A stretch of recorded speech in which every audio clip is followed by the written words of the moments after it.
तू चाँद और मैं सितारा होता, आसमान में एक आशियाना हमारा होता, लोग तुम्हें दूर से देखते और नज़दीक से देखने का हक सिर्फ हमारा होता। हेलो दोस्तों, आप सभी का नमस्कार, स्वागत है एक नई कक्षा में। और आप जान चुके होंगे आज हम लोग पढ़ेंगे चंद्रमा के बारे में। मित्रों, इस ब्रह्मांड में जितनी भी वस्तुएं हैं उनमें अगर किसी को सबसे ज़्यादा कल्पना का विषय, तुलना का विषय, उपमा का विषय बनाया गया है तो वह है चंद्रमा। किसी भी सुंदर वस्तु की तुलना, आम जनमानस में ये धारणा है जो वस्तु बहुत सुंदर होती है उसकी तुलना लोग चंद्रमा से करते हैं। मित्रों, ये तो रहा भावात्मक पक्ष। अब हम भौगोलिक दृष्टि से चंद्रमा के बारे में आइए हम लोग जानने का प्रयास करते हैं। मित्रों, जो चंद्रमा है वो पृथ्वी का एकमात्र उपग्रह है। पृथ्वी का सिर्फ एक ही उपग्रह है और वो है चंद्रमा। चंद्रमा का अध्ययन मित्रों सेलेनोलॉजी कहलाता है। चंद्रमा का अध्ययन सेलेनोलॉजी कहलाता है। और मित्रों, जैसा कि आप सभी जानते हैं कि चंद्रमा की सतह पर किसी भी प्रकार का वायुमंडल नहीं है। और जिस पिंड पर, अंतरिक्ष में जितने भी पिंड हैं ब्रह्मांड में, जिस पिंड पर वायुमंडल नहीं है सौरमंडल में, उस पिंड पर उल्कापात होता है। कहने का मतलब उस पिंड पर उल्कापात होगा क्योंकि वायुमंडल नहीं है तो उल्का पिंड जल नहीं पाएगा। जैसा कि पृथ्वी की वायुमंडल में जो है, पृथ्वी का वायुमंडल है, तो हमारी पृथ्वी पर अगर कोई क्षुद्र ग्रह गिरता है तो वो वायुमंडल के कारण घिस करके, घर्षण के कारण, वायुमंडल के घर्षण के कारण जल करके नष्ट हो जाता है। लेकिन मित्रों, चंद्रमा पर जो है वायुमंडल नहीं है, इसीलिए चंद्रमा पर उल्का पिंड गिरते हैं तो वहाँ बहुत बड़े बड़े गड्ढे बने हैं और इन गड्ढों में जो है सूर्य का प्रकाश नहीं जा पाता है। और इन गड्ढों में सूर्य का प्रकाश नहीं जा पाता है तो वो गड्ढे काले दिखाई पड़ते हैं। तो लोग कहते हैं कि चंद्रमा में भी कलंक है, चंद्रमा में धब्बा बनता है। तो मित्रों, ये तो रहा मतलब चंद्र कलंक की बात या चंद्रमा में धब्बे की बात। चंद्रमा पर जो उल्कापिंड के गिरने के परिणाम स्वरूप जो बड़े बड़े गड्ढे या क्रेटर बने हुए हैं, तो उन गड्ढों या क्रेटर में सूर्य का प्रकाश नहीं जा पाता है तो पृथ्वी से देखने पर वहाँ धब्बे के समान दिखाई पड़ता है। तो लोग कहते हैं कि चंद्रमा में भी दाग है या चंद्रमा में भी धब्बा है। तो वो धब्बा या दाग नहीं है, वो क्या है, वहाँ पर जो है क्रेटर बना हुआ है, क्रेटर में प्रकाश जा नहीं पाता है। तो पहले ही हम लोग चर्चा कर चुके हैं, अगर कोई समतल भूमि हो, वहाँ पर भी अगर गड्ढा हो और वहाँ पर प्रकाश जो अगर प्रकाशित किया जाए उस स्थान को, तो समतल फर्श पर तो प्रकाश जाएगा लेकिन उस गड्ढे में प्रकाश नहीं जा पाएगा, क्योंकि उस गड्ढे में प्रकाश नहीं जा पाएगा, समतल भूमि पर ही प्रकाश जाएगा। मित्रों, जो चंद्रमा है, चंद्रमा को पृथ्वी का जीवाश्म कहा जाता है। चंद्रमा को पृथ्वी का जीवाश्म कहा जाता है और चूंकि पृथ्वी से देखने पर रात में चंद्रमा अत्यधिक सुंदर दिखाई पड़ता है, इसीलिए चंद्रमा को रात की रानी भी कहा जाता है। मित्रों, आपने ये पढ़ा था सांझ का तारा, भोर का तारा हम लोग शुक्र को मानते हैं, लेकिन हम उसी समय बताए थे अगर जब भी प्रश्न इस तरह का आएगा रात की रानी किसे कहा जाता है, तो चंद्रमा चूंकि पृथ्वी पर सबसे स्पष्ट दिखाई देने वाला पिंड है, समस्त आकाशीय पिंडों में हम धरती से जो देख पाते हैं उनमें सबसे स्पष्ट, सबसे सुंदर दिखाई देने वाला पिंड जो है वो चंद्रमा है। और अपने सौंदर्य के कारण ही चंद्रमा को रात की रानी भी कहा जाता है मित्रों। और मित्रों, चंद्रमा पर चूंकि वायुमंडल नहीं है, तो वायुमंडल नहीं होने के कारण जब सूर्य की किरणें चंद्रमा पर आती हैं तो चंद्रमा को अत्यधिक, मतलब चंद्रमा पर अत्यधिक गर्मी पड़ती है और दिन का टेम्परेचर चंद्रमा का काफ़ी हाई हो जाता है। यहाँ तक कि 100 डिग्री सेंटीग्रेड से भी चंद्रमा का दिन का टेम्परेचर हो जाता है। और चूंकि वायुमंडल नहीं है तो वहाँ पर ऊष्मा ठहरती नहीं है, बल्कि ऊष्मा जैसे ही, मतलब जितनी तेज़ी से चंद्रमा के सतह पर गिरती है उतनी ही तेज़ी से परावर्तित हो जाती है। तो रात में जो टेम्परेचर है वहाँ माइनस में चला जाता है, वहाँ रात में टेम्परेचर काफ़ी माइनस हो जाता है। और इस तरह से चंद्रमा का जो तापांतर है वो बहुत ज़्यादा है। तो जिस तरह से मतलब एक ग्रह के बारे में आप पढ़े थे, बुध के बारे में, बुध पर भी यही हाल था, वहाँ पर वायुमंडल नहीं है। मैंने सौरमंडल में बुध ग्रह पढ़ाते समय बताया था कि बुध पर भी वायुमंडल नहीं है, तो दिन का तापमान जो है बुध ग्रह पर 420 डिग्री सेंटीग्रेड हो जाता है और रात का तापमान बुध ग्रह पर -180 डिग्री सेंटीग्रेड हो जाता है। उसी तरह से चंद्रमा की भी बात है, चंद्रमा पर भी वायुमंडल नहीं है, तो चंद्रमा पर दिन का तापमान बहुत ज़्यादा हो जाता है, 100 डिग्री सेंटीग्रेड से भी ज़्यादा हो जाता है, और रात का तापमान वहाँ भी काफ़ी गिर जाता है, माइनस में चला जाता है, माइनस 180 डिग्री सेंटीग्रेड के करीब चला जाता है। इस तरह से वहाँ भी तापांतर 200, 250, 300 तक के करीब पहुँच जाता है। तो इस तरह से हम लोग कह सकते हैं चंद्रमा भी रहने लायक जगह है, बिल्कुल नहीं है। चंद्रमा पर भी रहना मुश्किल है, चंद्रमा पर भी जीवन संभव नहीं है। मित्रों, ये तो रही चंद्रमा के वायुमंडल की बात। और हम लोग जान लेते हैं चंद्रमा के बारे में क्या, कि जैसे चंद्रमा पर वायुमंडल नहीं है मित्रों, तो चंद्रमा पर ध्वनि पैदा होगी कि नहीं पैदा होगी? ध्वनि तो पैदा होगी, वायुमंडल नहीं है तो भी ध्वनि तो पैदा होगी, लेकिन ध्वनि को चलने के लिए मित्रों किसी न किसी माध्यम की आवश्यकता पड़ती है। जैसे मैं बोल रहा हूँ और आप लोग सुन रहे हैं, तो जो है जैसे मैं बोल रहा हूँ, मेरे सामने कोई बैठा व्यक्ति अगर सुन रहा है, तो चूंकि हमारे वायुमंडल में हवा है, मतलब हवा के माध्यम से ध्वनि मुंह से निकलती है तो किसी के कान तक पहुंचती है। तो ध्वनि के विचरण के लिए, ध्वनि के संचरण के लिए माध्यम का होना बहुत आवश्यक है। लेकिन चंद्रमा पर किसी भी प्रकार का कोई भी वायुमंडल नहीं है, तो वहाँ ध्वनि उत्पन्न तो होगी, लेकिन वहाँ पर ध्वनि सुनाई नहीं पड़ेगी। वायुमंडल न होने के कारण चंद्रमा पर ध्वनि बिल्कुल भी सुनाई नहीं पड़ेगी मित्रों।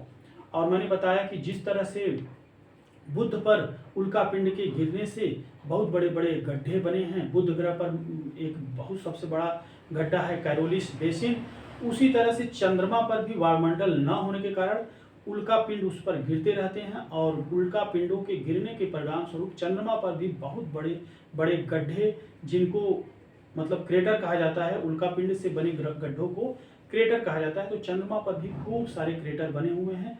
उस क्रेटर में, उस गड्ढे में सूर्य का प्रकाश नहीं जा पाता है। पृथ्वी से देखने पर वो गड्ढे धब्बे के समान दिखाई पड़ते हैं। तो लोग कहते हैं चंद्रमा में भी दाग है, चंद्रमा में भी धब्बा है, चंद्रमा में भी कलंक है। जैसे आप लोगों ने सौर कलंक के बारे में पढ़ा था, इस तरह से चंद्रमा में भी लोग मानते हैं कि धब्बे है। तो वो धब्बा नहीं है, वो दाग नहीं है, वो बल्कि मित्रों वो क्रेटर है, उल्कापिंडों से बना हुआ गड्ढा है। मित्रों, जिस तरह से हमारी पृथ्वी सूर्य का चक्कर लगाती है, उसी तरह से चंद्रमा जो है मित्रों हमारी पृथ्वी का चक्कर लगाता है। जैसे एक तरह से ये मान लीजिए ये अर्थ है, और ये आपका जो है मून है, मतलब चंद्रमा है। तो चंद्रमा भी पृथ्वी का क्या लगा रहा है मित्रों? चंद्रमा भी पृथ्वी का चक्कर लगा रहा है। और ये चंद्रमा जो है पृथ्वी का 28 दिन में चक्कर लगा लेता है। चंद्रमा पृथ्वी का चक्कर 28 दिन में लगा लेता है। तो देखिए, चंद्रमा पृथ्वी का चक्कर भी लगाता है, साथ साथ चंद्रमा भी अपने अक्ष पर क्या करता है? घूर्णन करता है, परिभ्रमण करता है, घूमता है। तो मित्रों, ये तो रही बात मतलब चंद्रमा की। हमने बताया था कि पृथ्वी अपने अक्ष पर 24 घंटे में घूम जाती है, और 365 दिन में वो सूर्य का चक्कर लगा लेती है। लेकिन ये जो चंद्रमा है, ये हमारी पृथ्वी के चारों तरफ सिर्फ 28 दिन में घूम जाता है, 27 दिन कुछ घंटों में घूम जाता है। और ये अपने अक्ष पर चक्कर भी लगाता है। लेकिन जो ये अपने अक्ष पर चक्कर लगाता है, वो चक्कर लगाने में भी, अक्ष पर घूमने भी लगभग उतना ही समय ले लेता है। परिक्रमण करने में, इस पृथ्वी का परिक्रमण करने में 27.5 दिन लेता है, तो अक्ष पर भी घूमने में 28 या 29 दिन ले ही लेता है।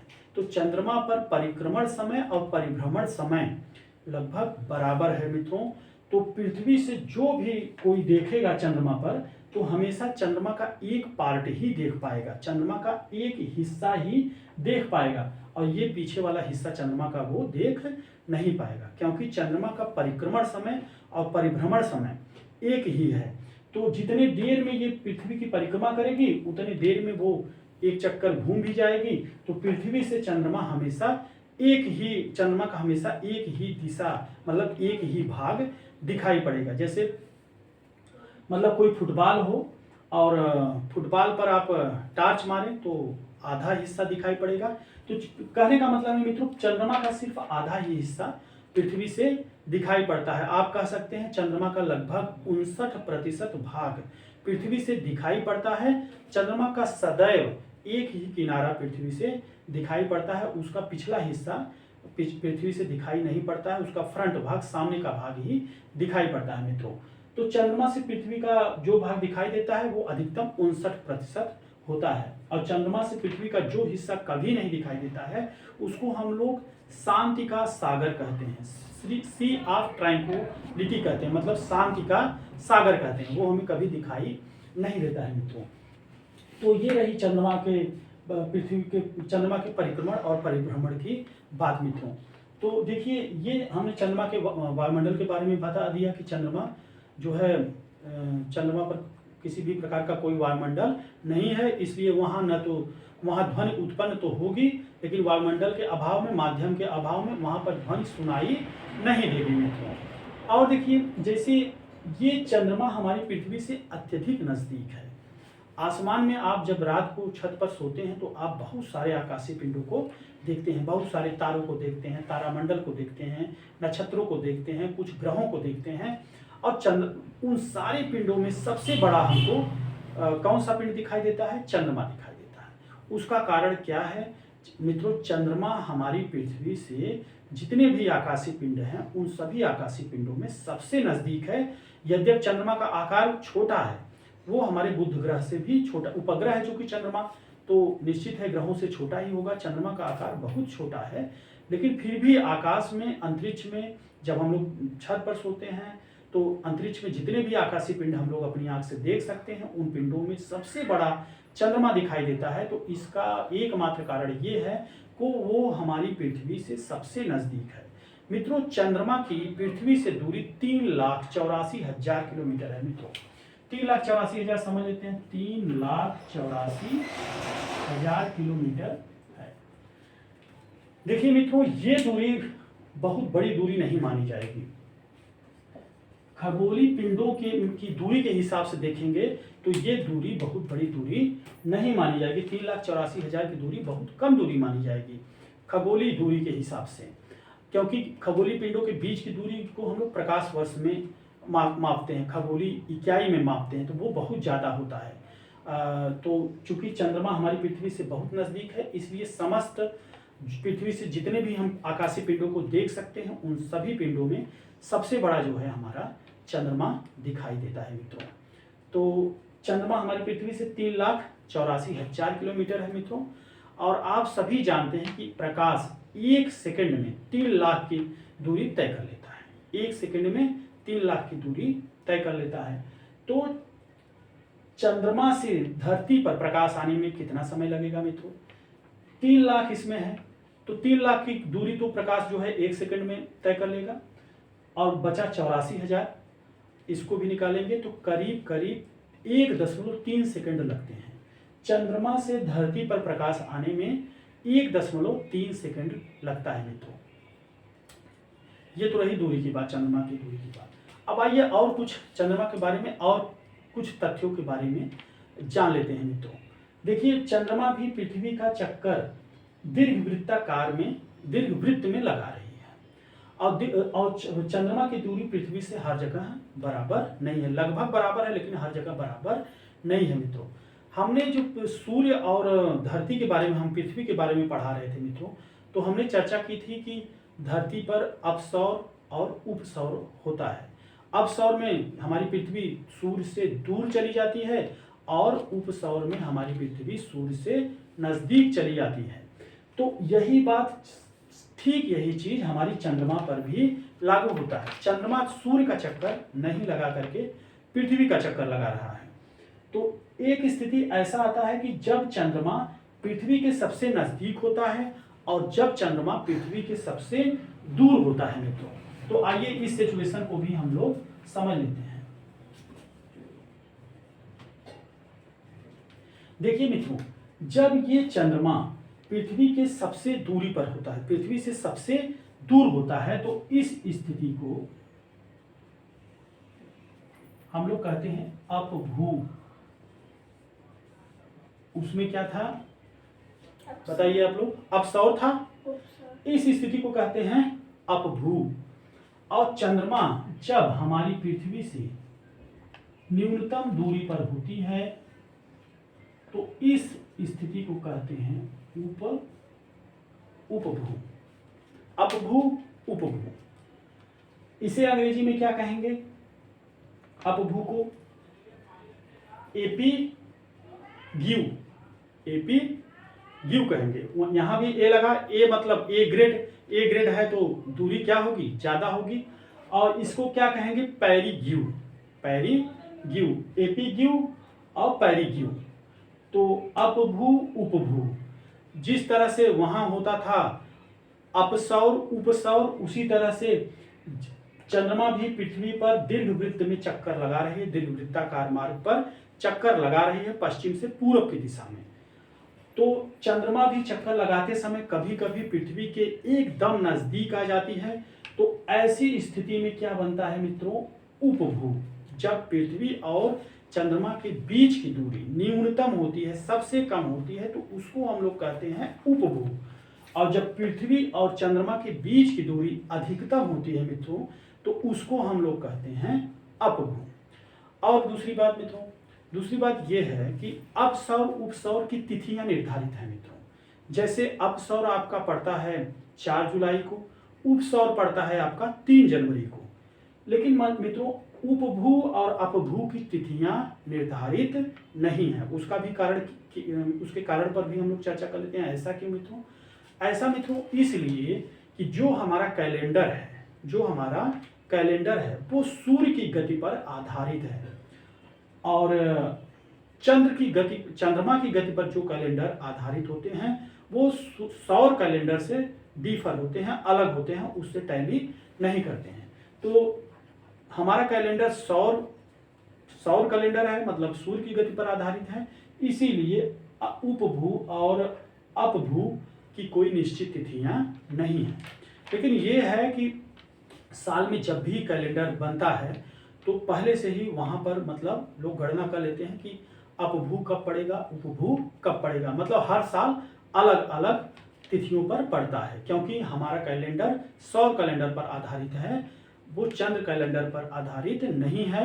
इसीलिए हर साल अपभू उपभू की तिथियां भी अलग अलग होती हैं मित्रों। ये रहा मतलब अपभू और उपभू। अच्छा आप ये बताइए, जब ये हमारा चंद्रमा पृथ्वी से न्यूनतम दूरी पर होगा तो बड़ा दिखाई देगा कि छोटा दिखाई देगा? बड़ा दिखाई देगा, है ना, बड़ा दिखाई देगा। और जब हमारा चंद्रमा पृथ्वी से अधिकतम दूरी पर होगा, पृथ्वी से ज्यादा दूरी पर होगा, तो तब बताइए बड़ा दिखाई देगा कि छोटा दिखाई देगा?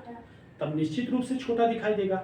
तो मित्रों जब उपभू का सिचुएशन होता है, उपभू की स्थिति होती है, तो ये चंद्रमा काफी बड़ा दिखने लगता है, पृथ्वी से काफी बड़ा दिखने लगता है। तब हम लोग इसको कहते हैं सुपर मून।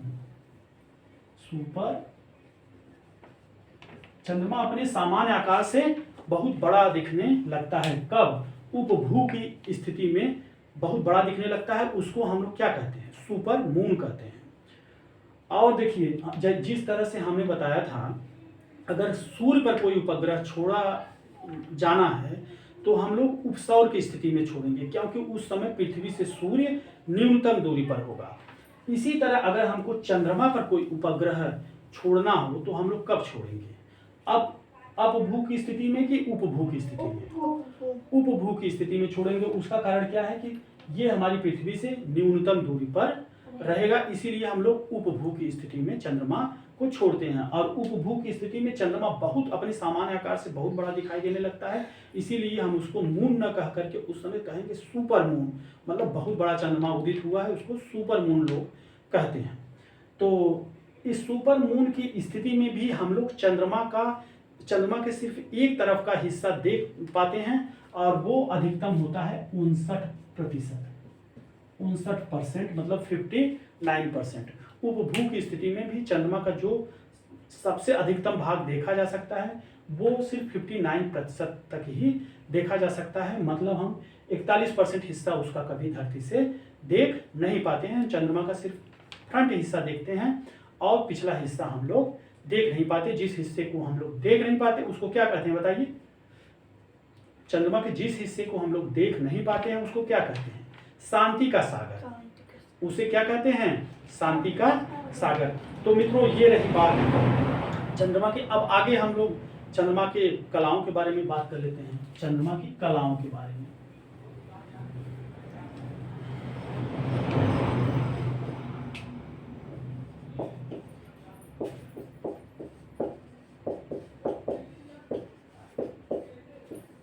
चंद्रमा की कलाएं मतलब फेजेस ऑफ मून।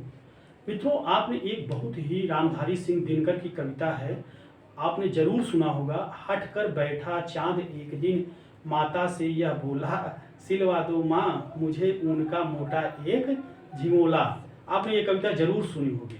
वो अपनी माता से चंद्रमा जिद करता है उस कविता में कि मुझको ऊन का एक मोटा झिमोला सिलवा दीजिए। वो किस लिए कहते हैं कि सनसन चलती हवा रात भर जाड़े से मरता हूँ, ठिठुर ठिठुर कर किसी तरह यात्रा पूरी करता हूँ। मित्रों, चंद्रमा जब ये बात कहते हैं अपनी माता से, तो चंद्रमा की माँ कहती हैं कि चंद्रमा की माँ को उनके ऊपर बड़ा तरस आता है। वो कहती हैं, बेटा मैं तुम्हारे लिए ऊन का झिमोला तो सिलवाना चाहती हूँ, लेकिन मतलब तुम रोज घटते बढ़ते हो, तो मतलब किस नाप में मैं सिलवाऊँ। तो ये है कविता, मतलब काफ़ी अच्छा कविता था वो, अच्छा कविता है। तो वही चंद्रमा का बार बार घटना बढ़ना बड़ा होना, उसी को क्या कहते हैं, चंद्रमा की कलाएं। मेरा उस कविता का जिक्र करने का सिर्फ यही मतलब था कि चंद्रमा की कलाएं किसे कहते हैं। जब चंद्रमा कभी बड़ा हो जाता है, कभी छोटा हो जाता है, कभी बिल्कुल नहीं दिखाई देता, कभी थोड़ा सा दिखाई देता है, कभी और ज़्यादा दिखाई देता है, तो इसके पीछे कारण क्या है मित्रों, आज हम लोग ये समझेंगे। चंद्रमा का बड़ा छोटा होना ही चंद्रमा की कलाएं हैं, और ऐसा क्यों होता है इसको हम लोग समझने का प्रयास मित्रों करेंगे। मित्रों देखिए, ये हमने चित्र बनाने का मतलब चित्र बनाया है, ये हमने एक फिगर बनाया है, सामान्य फिगर बनाया है, और आप यहाँ से समझिए चंद्रमा की कलाएं कैसी होती हैं और क्यों हमें चंद्रमा छोटा बड़ा दिखाई पड़ता है। मित्रों, आप इस जो चित्र में देख रहे हैं, सबसे ऊपर क्या है, सूर्य है, सबसे ऊपर सूर्य है, और यहाँ पर है हमारी पृथ्वी, और पृथ्वी का दीर्घ वृत्त में चक्कर लगा रहा है चंद्रमा। अब मित्रों थोड़ा सा समझने का प्रयास करिएगा। जैसे ये है हमारा सूर्य, मान लिया चंद्रमा यहाँ पर है बीच में, और ये हमारी है पृथ्वी। समझ में आ रहा है नहीं? आप भी समझिए, थोड़ा ध्यान देकर समझिए। अब देखिए मित्रों, जैसे सूर्य, चंद्रमा और पृथ्वी एक ही स्थिति में है कि नहीं, एक स्थिति में। जब सूर्य, चंद्रमा, पृथ्वी एक पोजीशन में होते हैं, या आप ऐसे कह सकते हैं सूर्य, पृथ्वी और चंद्रमा एक सीधी रेखा में होते हैं, तो इस स्थिति को क्या कहते हैं, सिजवी कहते हैं। इस स्थिति को क्या कहते हैं, सिजवी। ये बात समझ में आ रही है नहीं समझ में आ रही, सिजवी कहते हैं। जब सूर्य, चंद्रमा, पृथ्वी एक सीधी रेखा में होते हैं, तो इस स्थिति को क्या कहते हैं, सिजवी कहते हैं। सिजवी मतलब एक सीधी रेखा में होना। और मित्रों, जो पृथ्वी है और चंद्रमा है वो एकदम सीधा नहीं है, वो थोड़ा सा ऊपर नीचे है। कितना ऊपर नीचे, 5 डिग्री, 5 डिग्री और 9 मिनट ऊपर नीचे, 5 डिग्री। अब मित्रों 5 डिग्री और 9 मिनट पृथ्वी और चंद्रमा ऊपर नीचे रहते हैं। कभी कभी वो 5 डिग्री 9 मिनट का अंतर खत्म भी हो जाता है, लेकिन अमूमन वो 5 डिग्री 9 मिनट ऊपर नीचे रहते हैं। उनकी कक्षा इस तरह से व्यवस्थित है मित्रों। तो चंद्रमा की कलाएं हम लोग समझते हैं, जैसे ये सूर्य है, ये हमारा चंद्रमा है, और ये हमारी पृथ्वी है। तो देखिए मित्रों, सूर्य तेजी से चमक रहा है, चंद्रमा के पास अपना प्रकाश नहीं है। अब देखिए मित्रों, जैसे ये सूर्य हमारा चमक रहा है बहुत तेजी से, आई बात समझ में। सूर्य का प्रकाश चंद्रमा के किस हिस्से पर पड़ेगा, किस हिस्से पर पड़ेगा, इस हिस्से पर पड़ेगा, नहीं पड़ेगा। और ये हमारी क्या है, पृथ्वी है, ये हमारी पृथ्वी है। तो पृथ्वी से हम लोग देखेंगे चंद्रमा का ये हिस्सा, पीछे वाला पोर्शन, मतलब ये तो 2D है, मतलब 2 डायमेंशनल, सिर्फ ऊपर नीचे दिखाई दे रहा है। लेकिन अगर आप कोई गोला हो, तो मतलब अगर देखिए यहाँ प्रकाश पड़ रहा है, यहाँ प्रकाश पड़ रहा है, इधर प्रकाश नहीं पड़ रहा है, तो यहाँ प्रकाश पड़ रहा है, ये हिस्सा आपको दिखाई देगा, नहीं दिखाई देगा। तो सूर्य का प्रकाश चंद्रमा के पीछे हिस्से पर पड़ रहा है, तो चंद्रमा का ये हिस्सा हमें पृथ्वी से दिखाई नहीं देगा। देगा पृथ्वी से दिखाई नहीं देगा। तो ये कौन सा हिस्सा है, चंद्रमा का वह हिस्सा जो हमें कभी भी धरती से दिखाई नहीं पड़ता, उसे क्या कहते हैं, ये शांति का सागर है, ये शांति का सागर है जो कभी धरती से दिखता नहीं है। चंद्रमा का वो सतह दिखाई दे रहा है, तो धरती वाला सतह इसको चंद्रमा से दिखाई, मतलब धरती से दिखाई नहीं पड़ेगा। उधर वाला पार्ट चमकीला है ना, इधर फ्रंट वाला पार्ट तो चमकीला है नहीं। तो यहाँ पर नो मून कहते हैं, इसको नो मून कहते हैं। नो मून मतलब कोई चंद्रमा नहीं, उसको कहते हैं अमावस की रात। अमावस की रात मतलब अनहरिया रात, उसी को क्या कहा जाता है, अमावस की रात या अनहरिया रात। आई बात समझ में, अमावस्या कहा जाता है। अब देखिए ये चंद्रमा अब यहाँ नहीं है, अब ये घूमते घूमते कहाँ पहुँच गया, यहाँ पहुँच गया। मतलब अब यहाँ नहीं है, अब इसको यहाँ हटा दीजिए, अब कहाँ पहुँच गया, ये तो फिगर हमने समझाने के लिए बताया ना। अब ये चंद्रमा घूम करके यहाँ पहुँच गया, ठीक। अब देखिए सूर्य पर चंद्रमा की किरणें क्या पड़ेंगी, तिरछी पड़ेंगी। सूर्य पर चंद्रमा की किरणें तिरछी पड़ेंगी। अब पृथ्वी से चंद्रमा का ये हिस्सा थोड़ा थोड़ा दिखाई देगा कि नहीं, थोड़ा थोड़ा दिखाई देगा। और जो दिखाई देगा वो आधे से भी क्या होगा, कम होगा। आधे से भी क्या होगा, कम होगा। इसको कौन सा मून कहेंगे, क्रिसेंट मून। इसे क्या कहेंगे, CRE,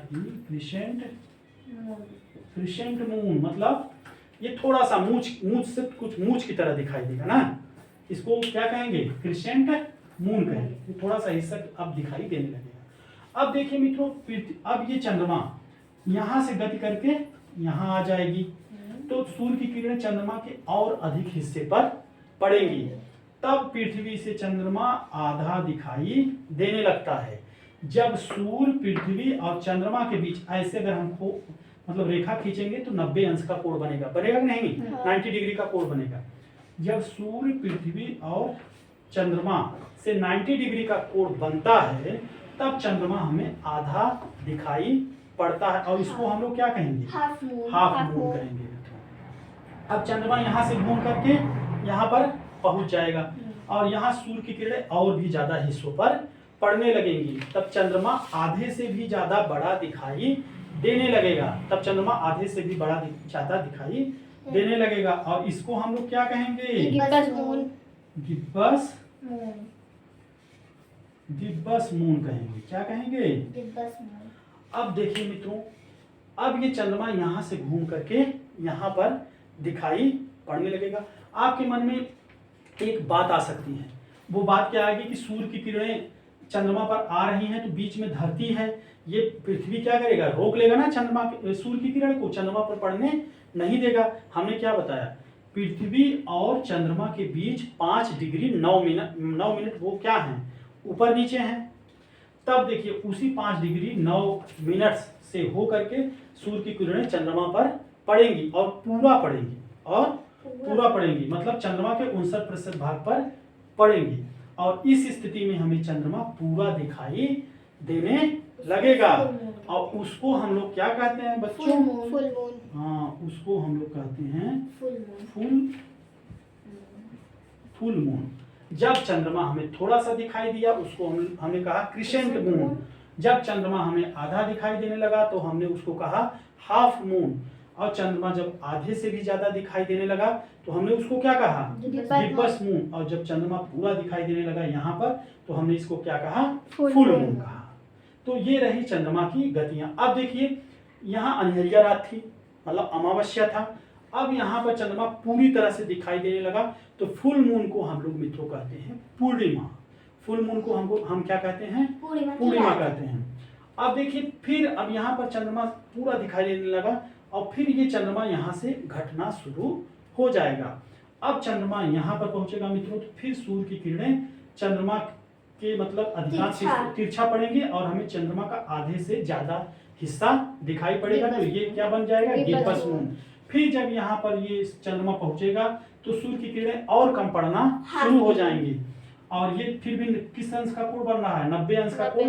तो यहाँ पर हमको चंद्रमा आधा दिखाई देगा, इसको हम लोग कहेंगे हाफ मून। हाफ मून के बाद चंद्रमा यहाँ पर पहुंचेगा और यहाँ पर सूर्य की किरणें और तिरछा पड़ेंगी और चंद्रमा जो है कम दिखाई पड़ेगा, इसको हम लोग क्रिसेंट मून कहेंगे। और क्रिसेंट मून से धीरे धीरे चंद्रमा की स्थिति यहाँ हो जाएगी और सूर्य का प्रकाश चंद्रमा के पिछले हिस्से पर पड़ेगा और पृथ्वी के सामने से चंद्रमा का जो भाग दिखता है वो दिखाई नहीं पड़ेगा और यहाँ फिर अंधेरिया हो जाएगा। इसको हम लोग कहते हैं नो मून या अमावस्या कहते हैं। मित्रों देखिए चंद्रमा को यहाँ से यहाँ तक आने में 14 दिन लगते हैं। चंद्रमा को यहाँ से यहाँ तक आने में 14 दिन लगते हैं। ये है क्या, अमावस्या या नो मून, और ये क्या है, फुल मून। तो चंद्रमा जब एकदम से नहीं दिखाई देता, अमावस्या से लेकर के पूर्णिमा तक आने में, पूर्णिमा की स्थिति तक आने में चंद्रमा को 14 दिन का समय लगता है। फिर इसके बाद पूर्णिमा से अमावस्या की स्थिति में जाने में फिर चंद्रमा को 14 दिन का समय लगता है। तो 14 और 14 हो गए कितने, 28 दिन। और ये पृथ्वी का एक चक्कर इसने पूरा कर लिया और अपने अक्ष का भी एक चक्कर इसने पूरा कर लिया। तो मतलब चंद्रमा परिक्रमण किया और उतने समय में अपने अक्ष का एक चक्कर भी पूरा किया। तो पृथ्वी से जो हमें चंद्रमा का जो हिस्सा दिखा, सिर्फ एक ही हिस्सा हमको चंद्रमा का दिखा, उसका दूसरा पार्ट हमें कभी नहीं दिखता है। और उसी दूसरे पार्ट को हम लोग कहते हैं मित्रों शांति का सागर। और अमावस्या से पूर्णिमा तक, अमावस्या से पूर्णिमा तक इसको हम लोग कहते हैं शुक्ल पक्ष। इसको हम लोग कहते हैं शुक्ल पक्ष, जो कि 14 दिन का होता है। अमावस्या से चंद्रमा धीरे धीरे दिखाई शुरू हो जाता है और पूर्णिमा को पूरा दिखाई देता है। तो यहाँ से लेकर यहाँ तक हम कहते हैं शुक्ल पक्ष। इसमें उजाला रहता है, इसको हम लोग अजोरिया रात कहते हैं। इसे हम लोग क्या कहते हैं, अजोरिया रात। मतलब पहले दिन बिल्कुल नहीं दिखेगा, फिर दूसरे दिन थोड़ा सा दिखेगा, तीसरे दिन और ज्यादा दिखेगा, चौथे दिन और ज्यादा दिखेगा, पांचवें दिन और ज्यादा दिखेगा, और जब ये 14वें दिन यहाँ आ जाएगा तो ये पूरा दिखने लगेगा। इसी को पूर्णिमा कहते हैं। तो अमावस्या से पूर्णिमा तक चंद्रमा को जाने में 14 दिन का समय लगता है। और इसी को हम लोग क्या कहते हैं, शुक्ल पक्ष या अजोरिया रात कहते हैं। इसके बाद ये पूर्णिमा से चंद्रमा फिर कहाँ जाएगा, यहाँ पर जाएगा। और पूर्णिमा से चंद्रमा अमावस्या की स्थिति में जाएगा। और इसमें भी कितना दिन लगेगा, 14 दिन लगेगा। और इसे हम क्या कहेंगे, इस 14 दिन को कौन सा पक्ष कहेंगे, कृष्ण पक्ष कहेंगे, या इसको आम बोलचाल की भाषा में हम लोग अनहरिया रात कहते हैं। तो 14 दिन का शुक्ल पक्ष, 14 दिन का कृष्ण पक्ष। मित्रों एक बात और आपको बता दें, गांव में ये माना जाता है, मतलब देहाती क्षेत्रों में ये माना जाता है, जो मधुमक्खी होती है वो छत्ता हमेशा अनहरिया रात में वो शहद उसमें छत्ते में शहद ज़्यादा डालती है अनहरिया रात में। मतलब मधुमक्खी के छत्ते में शहद अनहरिया रात में ज़्यादा मात्रा में रहता है। और अनहरिया रात में लोग शहद छत्ते से जो है शहद निकालते हैं, मतलब कृष्ण पक्ष में। और शुक्ल पक्ष में माना जाता है कि मधुमक्खी के छत्ते में शहद नहीं रहता। तो ये रही मित्रों चंद्रमा की कला के बारे में बातचीत। उम्मीद है मित्रों आपको मेरा ये क्लास पसंद आया होगा। तब तक के लिए नमस्कार।